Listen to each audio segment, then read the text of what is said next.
Hey guys, it's Ayla coming back with part two of me growing up with the paranormal. So this happened when I was about seven and lasted until I was probably like 12. So my parents were separated, so I had to go back and forth for visitations to see this specific grandmother. So at seven, my great so like two greats grandmother passed away, and the house that she left behind was inherited by my grandmother who moved into it. And so like this one visit was like the first time I was ever going to be inside this house.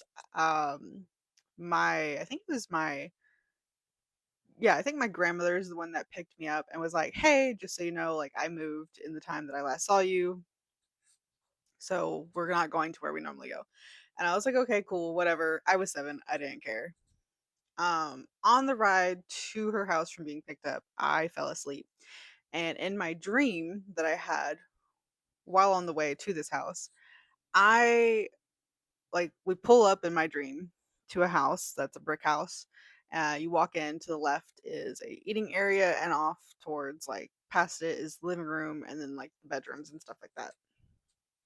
To the right is the kitchen that has like a stove, and then it branches off into a bar that basically separates it from the living or the dining room. So as I'm walking, the house itself feels really dark, and there's like a massive shadow underneath the bar.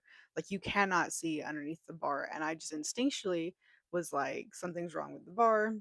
And as I'm walking past it, something reaches out from the shadows and grabs me and like yanks me under. And then like I wake up and we're pulling up to this house, to the same house, brick house, color, everything. The door is the same, everything. So 7-year old me was like, oh no, I'm going to get got. Terrifying as at 7. And so I walk in and I still feel that same dark energy that I felt in my dream. And it was coming from underneath the bar. And keep in mind, it's not like a deep bar. Like it literally had enough room for like your knees. Even like as an adult, like you weren't really comfortable at this bar. Um so usually the kids sat there if there was no room at the dinner table. And so I avoided this bar as a child for like a long time. Um, and so like the house itself was terrifying because like you would be like trying to sleep in the middle of the night and you would hear things moving around. Sometimes the door, like the front door to the house, would close and open by itself. I remember being brave once, I think, like 2 years later when I was like 9, and investigating some sounds, thinking, okay, it has to be my grandmother, like in the kitchen or something, being up, getting a glass of water, something. No, there was nobody in this kitchen. There was nobody, like no lights, nothing, um, like just dead quiet. And you could hear people down the hall snoring and like sleeping. So something was like in this house. Um, this continued well up until like past when I was 12, but I stopped being like afraid of whatever was in the house by this point.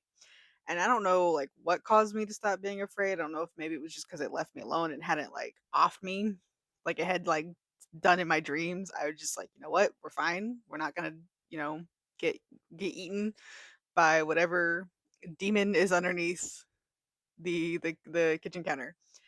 Um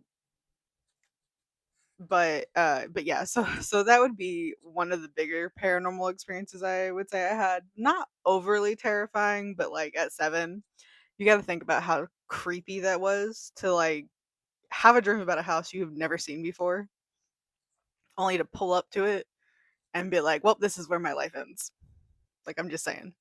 So I hope you enjoyed this brief story. There will be more to come. Hopefully I can get some long form content out for you guys that's more interesting.